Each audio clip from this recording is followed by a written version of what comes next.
Assalamualaikum warahmatullahi wabarakatuh. Alhamdulillah, salatu wassalamu ala rasulillah Sayyidina Muhammad bin Abdillah wa ala alihi wa sahbihi wa mawala wa la hawla wa la quwata illa billah. Amma ba'da anak-anak, hari ini kita akan mempelajari dari pelajaran ke-8 ya, karena bab 7 kita sudah selesai. Maka kita masuk kepada bab 8, pelajaran ke-8 yaitu renang gaya punggung dan penyelamatan diri. Nah, biasanya kalau suasana normal kita renang ini kita langsung praktek ya, habis teori praktek. Cuman karena kondisi seperti ini jadi tidak memungkinkan untuk praktek, jadi Ustadz ajarkan untuk teorinya saja ya.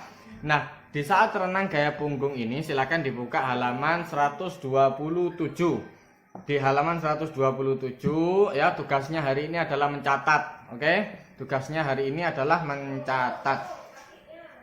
Tubuh yang kamu miliki ya, merupakan pemberian Tuhan, itu kemudian diringkas ya, diringkas secara umum ya. Yang jelas kita itu harus mensyukuri segala nikmat yang telah diberikan oleh Allah Ta'ala, termasuk badan kita. Badan kita sehat ini merupakan karunia daripada Allah Ta'ala, nikmat daripada Allah Ta'ala ya. Coba sakit kalian, wah soro ya.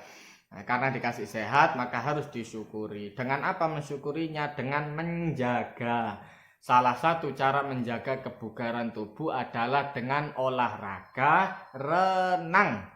Nah, secara umum renang ya dibagi menjadi gaya renang. Cara untuk berenang itu gayanya itu dibagi menjadi 4 ya. Ini dicatat apa saja: renang gaya bebas, gaya punggung, gaya dada, sama gaya kupu-kupu.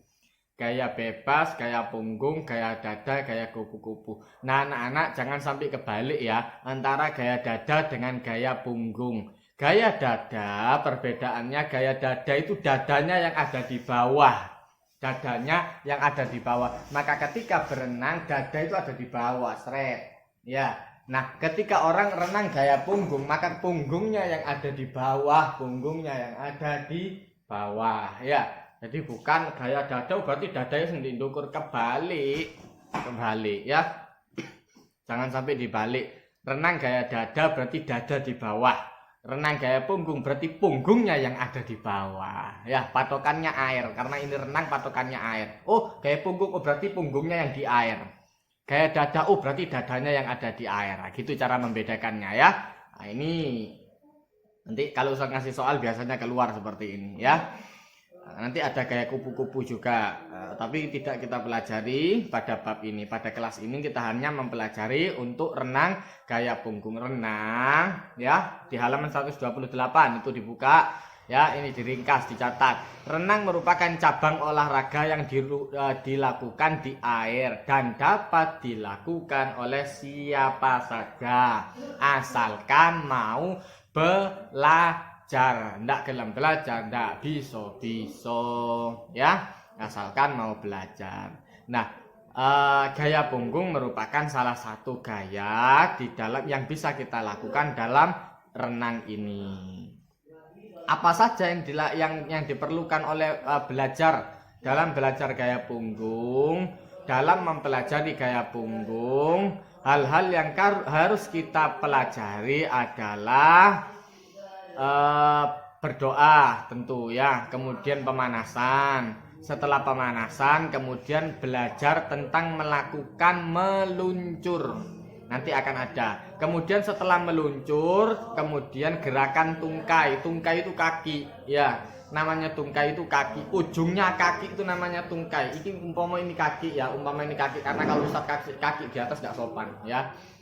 Ini kaki, maka yang di belakang ini namanya tungkai. Ini jari-jari kaki. Ya, ini tungkai. Tungkak, bahasa Jawa ini tungkak. Ya. Tungkai. Nah, anak-anak, kemudian setelah itu gerakan lengan. Nah, nanti ada cara untuk melakukan gerakan lengan.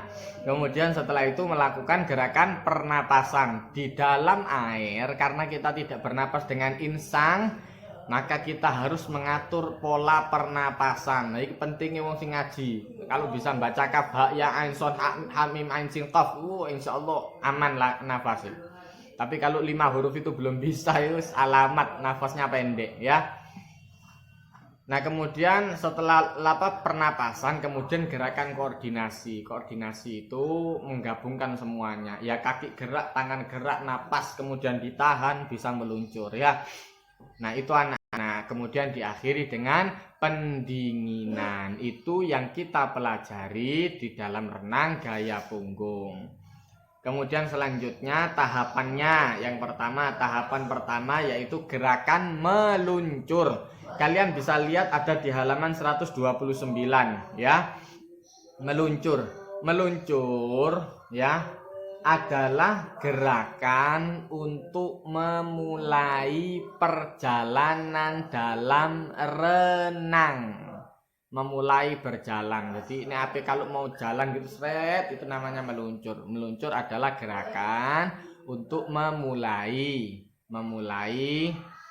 dalam perjalanan ketika berenang ya, ketika berenang itu namanya meluncur. Awal kalian membutuhkan media, tembok atau kemudian pegangan, itu awal seperti itu. Nanti lama-lama kalian kalau sudah hebat renangnya, tidak butuh nempel ambil tembok, bisa meluncur sendiri, surut jalan sendiri ya. Nah, itu awal kita membutuhkan media. Medianya apa untuk meluncur? Satu, gagang yang ada di tembok. Kemudian yang kedua jelas temboknya ya. Itu kalian bisa lihat di sana gambarnya di halaman 129. Awal dia pegangan sama gagang ya. Cekelan di gagang, kemudian selanjutnya meluncur nih pakai kaki cur ya. Nah, setelah itu jalan ya, seperti itu. Itu adalah gerakan untuk meluncur, badan menghadap ke dinding kolam ya. Kemudian pegang setang kolam, ayunkan kedua lengan, kemudian meluncur ya. Kalaupun gaya dada berarti meluncurnya mengkurep gitu ya. Nah, gitu anak-anak. Nah, hari ini yang perlu kalian catat sampai tahapan kedua. Sampai di tahapan kedua aja dulu ya. Tahapan kedua gerak dasar tungkai. Gerak dasar. Oh, ini ada tahapan ketiga. Ya, tahap kedua gerak dasar tungkai. Gerak dasar tungkai ya pada renang gaya punggung. Cara melakukannya, tungkai ini kita mungkin butuh bantuan orang lain atau kalau sudah agak lancar bisa sendiri. Tinggal digerak-gerakkan kaki seperti ini. Cara melakukannya, gerakan tungkai dimulai dari pangkal paha. Pangkal itu kalau ini kaki ya, ini paha, pangkal paha itu ndukur ya. Lutut sedikit dibengkokkan dan berakhir kibasan ujung kaki. Seret gitu ya. Kayak orang sepedaan gitu loh. Cuma ini lebih dikakukan sedikit ya. Cuma tidak boleh kaku nemen.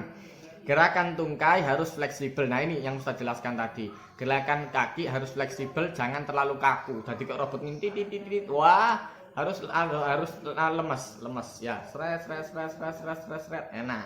Kalau kalian lemes, kemudian tendangan lebih kuat, itu cepat jalannya. Tapi kalau kalian kaku, malah turun ke bawah. Gini kok jalan. Orang yang awal-awal renang gaya punggung ya, kemudian kakinya kaku, mesti turun nanti kakinya ke bawah. Turun gini nanti. Kenapa? Terlalu kaku. Nah, itu tadi butuhnya lemas dan kuatnya tendangan set seperti itu ya. Kemudian gerakan yang ketiga adalah gerak dasar lengan. Gerak dasar lengan ini bisa kalian latih ketika kalian berdiri. Cara melakukannya seperti ini, tangan lurus ya, ke belakang seret. Ya, lurus lagi. Seret. Sama kayak gaya bebas, cuma kalau gaya bebas kan ke depan, ini ke belakang ya. Nah, lengan gerak di sini ketika gaya punggung, gerakannya ke belakang tangannya ya. Lengan secara bergantian diputar ke atas melampaui air. Pokoknya didorong, badan itu didorong ya, agar tubuh melaju lebih cepat seperti itu. Hari ini tugas kalian hanya mencatat sampai situ saja, sampai halaman 131 ya. Sekian dari Ustadz, tugas hari ini adalah mencatat saja ya. Assalamualaikum warahmatullahi wabarakatuh.